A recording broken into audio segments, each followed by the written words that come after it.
Hello, my friends. It's Jonathan at the Piano Lesson. We're back. So that a little tune happens to be something called "Where Is Love," and it was from I guess from a play which became a movie. Or, I don't know if it was a book actually.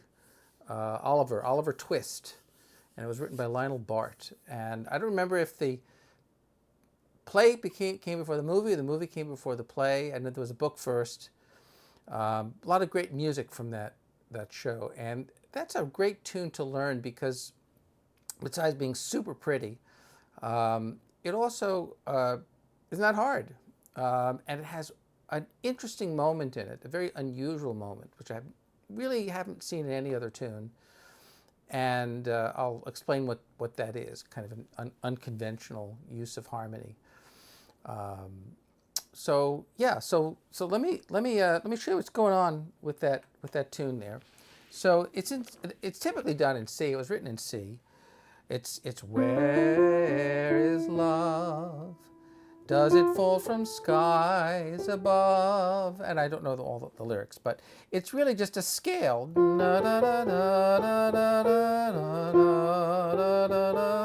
playing wrong notes there.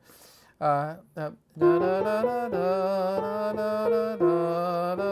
it. That's the melody. Okay. So you have this kind of scalar movement. Where is love? Does it fall from skies above? Now listen to that melody. It forms a triad. That's writing, that's really, really nice, pretty writing. You have C, E, G, C, D, E, E, F, G. I mean, it just kind of goes D, D, D, D, D, right?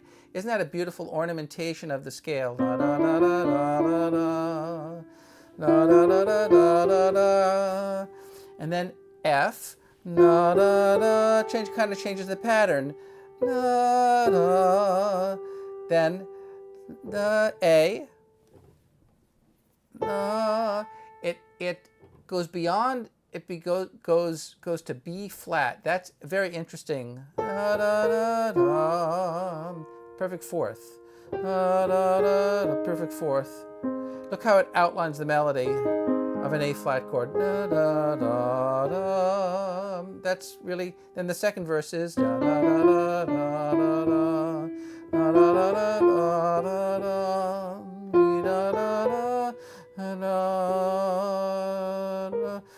da, da, da. Same thing again. Da, da, da, da, da. Then the third time is da, da, da, da, da, da, da. Then it goes F. Da, da, da, da, da, da.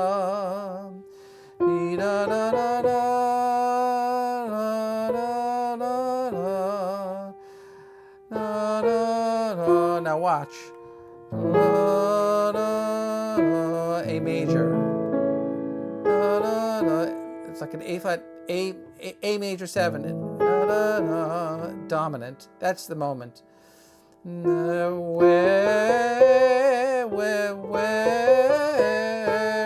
is love? Let me do it again. Where?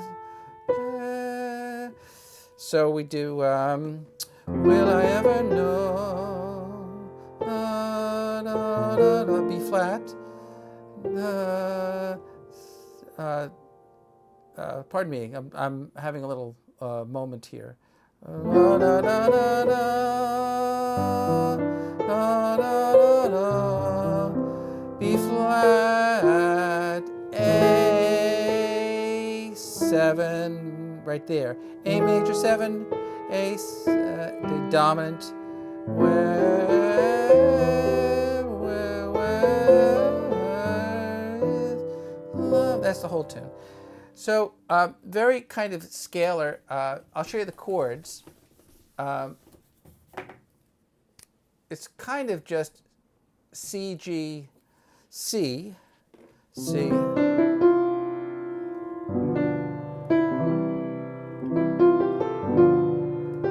Is that right? Just C, G, C. C, G, C, C, dominant 7. Whenever you see a dominant 7, that should indicate that you're going to a new key, typically. That's a secondary dominant. That's 5 of 4. Classic 4 in the key of C is 1, 2, 3, 4, F. Okay, classic. Da, da, da, da. And that B is very unusual. That's the Lydian. That's the Lydian sound, that sharp 4 sound. Da, da, da, da.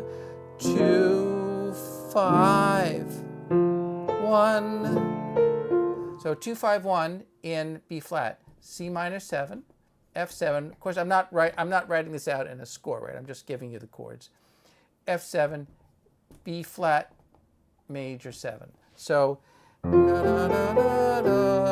minor 7, F7, B flat major 7, B flat minor, E flat 7, A flat major 7. So there's your 2, 5, 1 in B flat, and here's your B flat minor 7, E flat 7, A flat major 7. That's 2, 5, 1 in A flat. So it's gone through 3 keys. It started out in the key of C. It went to the key of F. And then it modulated to B flat and A flat. Look at that, 4 keys. Now you could do, rather than just going 1, 5, 1, you could do this. 2, 5, 1. 2, 5, 1, D minor 7. Or anytime you have a dominant, anytime you have a major chord, very often you can make it into a major 7. Now, what would be problematic about that? Well, the melody is C, and if you play C major 7, you're going to get that. Sometimes it can sound very, very pretty, especially on a piano. But in this case, typically I wouldn't want that half step. I'd probably want to do that.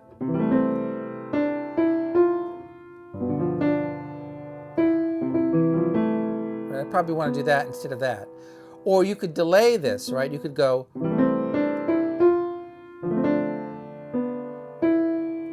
There's the B.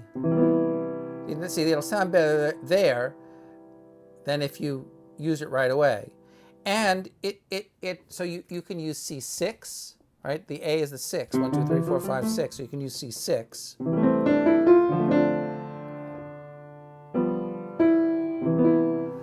C major 6, or C6 rather, C6. D minor 7, G7, and then C major 7, right? So that's 2, 5, 1, 1 in C, okay? And then it does it again. Here you can use it, it's no problem. 2, 5, 1. Now down here on the piano, that's kind of low. It's a little low, and I probably wouldn't voice it like that. I would probably bring up everything an octave. Now this is a little tight. Up here is a little easier to deal with. Chords are up here a little high. 2, 5, 1.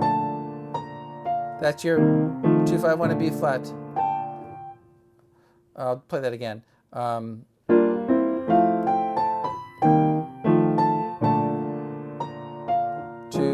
5, 1. Now I have this G here, and I have this A flat here. Typically that would sound kind of weird, but the melody is G, so it kind of works. And the A flat is delayed a bit. You could also do this, right? You could soften the, and typically I wouldn't want 2 Gs at the same time. It kind of depends. I mean, it depends on what you, sometimes I like to double the melody, but it mainly outlines the A flat chord. Hear that? Going to the 6. Or playing both together, possibly. It's a little bit intense though.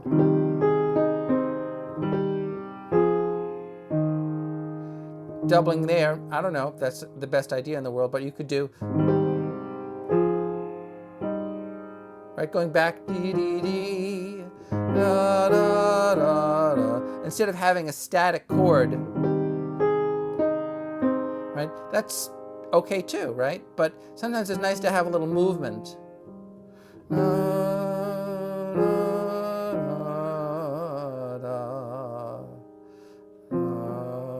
Or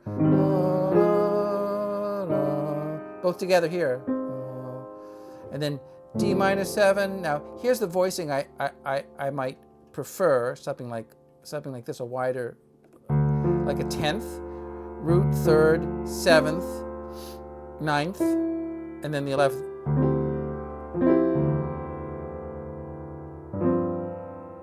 Suspension, resolution. These are all details, okay? And another good tune, this is a good tune to use too if you want to use your block chords. It's a really nice linear pattern, you know. It doesn't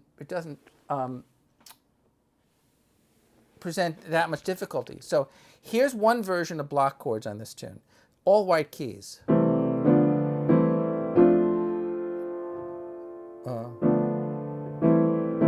I'm just using 6 chords. Da, da, da, da, dee, da, da. That works fine. You can learn your scales.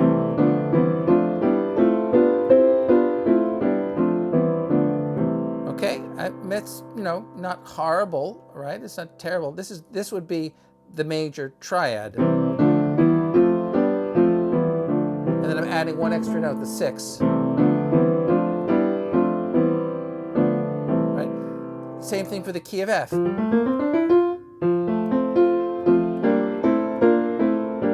Add the 6th.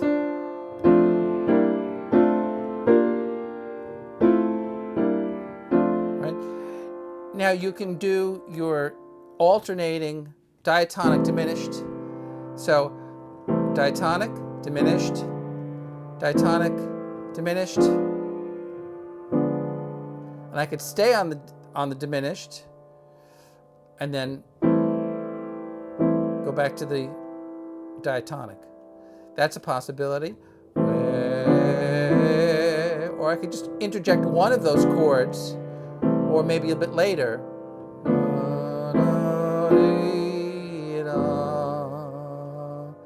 And then notice I'm keeping the root here, G. G is the 5th of the chord. Add a little suspense. You can play around with inversions. Kind of use your ear like that. So la, da, da, dee, da. Change the root, same chord basically. 1, 6, 2, 5. That's a possibility. 1, 6, 2, 5. That's your turnaround. So then. Or that's diatonic. Does it? That works. Or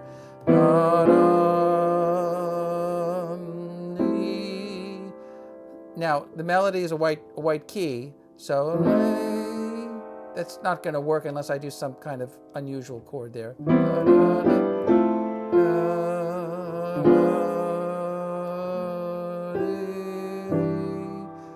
Now I said 2, 5, 1. That's a little high, that's a little low on the piano, but there's our shell voicings. See, that kind of splits the difference in a sense. You know, that's the important thing about learning voicings. I mean, you could do that. You could even do this. You know, you could do, you know, just playing 2 notes, but here, that's just too high in the piano, and you're going to bump your hand. So now, what's this voicing? That's a 6-9. 6, 9. Why would I want to do that? Typically, a 2-5-1 is G minor 7, C7, F major 7. Well, because the melody's F. Again, if you're playing a major 7 chord, you're going to get that clash. You're going to get that dissonance. So you have to modify it a bit. But again, you can use your ear. It may work. It may not work. To me, that does not work very well. You need to have a sixth or something. So I like the second inversion C chord. 2, 5, 1. I could go up in parallel. See what I did? These are parallel fourths. All fourth, fourth, fourth. It's a pretty sound. And then the melody is, would I ever know? That voicing is all fourths. And the third on top, fourth, C minor 7, F7. That sounds better. See the difference? You don't want to have 2 7s. That's F13. I'll do that again. And then, would I ever know the sweet hello? Here's another shell voicing. Shell voicing. This is B flat minor 7. Inner notes are up here. It's a little high on the piano, but you can do it. It sounds nice. That's the typical shell voicing. But I wouldn't want to play the third up here, and rather than a third, you remember, whenever we have a third, we can play a 10th. So the harmony is.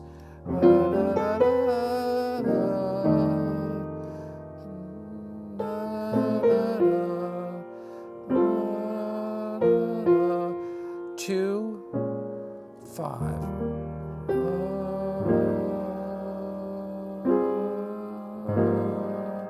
See, I'm not playing the major 7 down here. I'm playing it up here.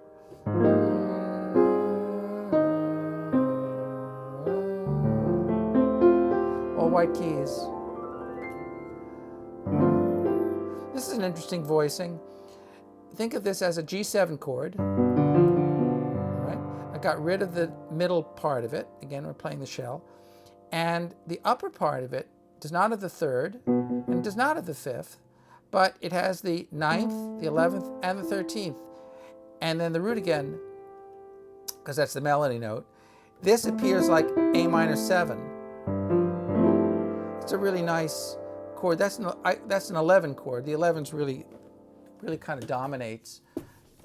If I were to write that out just as a chord symbol, kind of like as a shorthand, I would say A minor 7 over G7, and then I would say omit, which means to take away, omit 3. I suppose you could have the fifth too, but you wouldn't want the third for sure. But I don't even like the fifth. The fifth get kind of, the fifth makes the chord a little bit less bright. I don't know if you can hear the difference.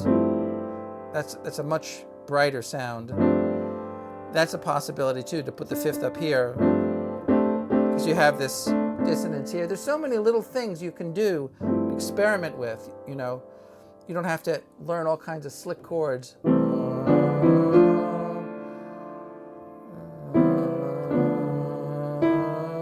Now, 3.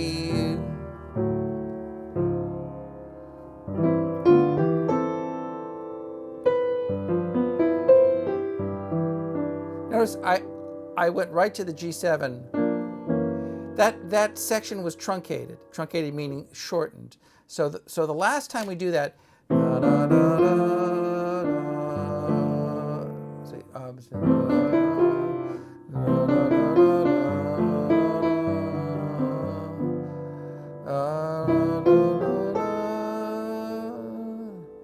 sorry. See, we'll find. That's the song. That's the middle part.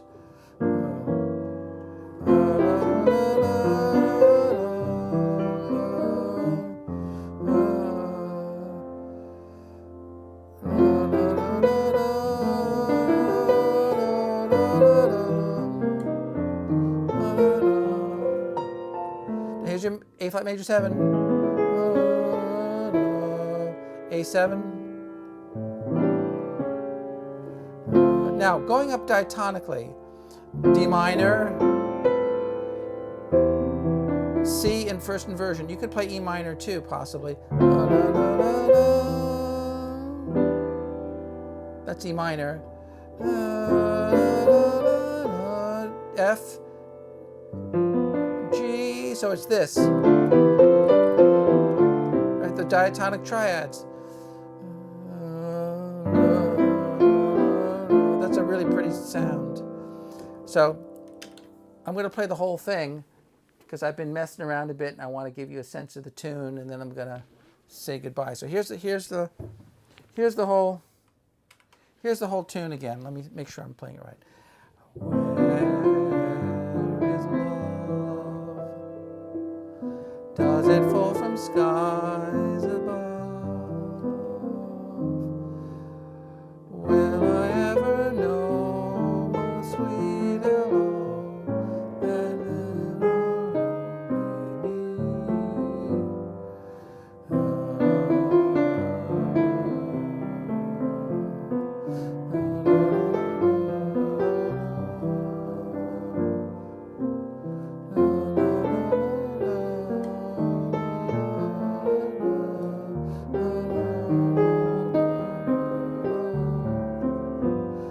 here's the third time.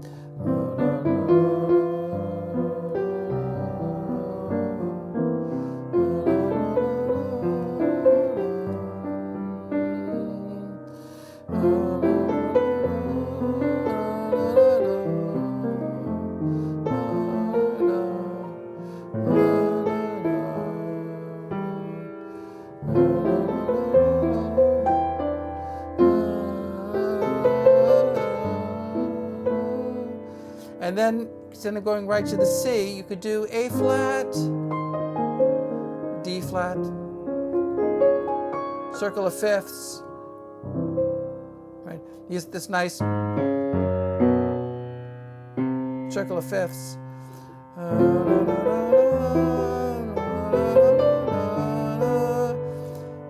You could do A flat, D flat, G flat, B. That's a possibility. That's a possible ending. There's still many possibilities. I don't know. I just kind of had that in my ear, and I just wanted to hear it, and so I thought I'd share it with you. And again, apologies if I'm not getting responding to my emails efficiently. It's not you, it's me. I'm just been a little bit overwhelmed with certain obligations, but I will get back with you, so fear not. Anyway, I hope you guys have a great week, and I just planted my tomatoes the other day, so I'm very excited. Three different kinds of tomatoes, which include a green zebra and a purple Berkeley tie-dye. I bet you've never seen those before. Who knows if I'll get tomatoes, but I hope so. This is my second year gardening, so I'm still a novice gardener, but I have high hopes. Anyway, thanks for coming, and we'll see you next week, and please feel free to drop me a line. This is Jonathan at the Piano Lesson, signing off.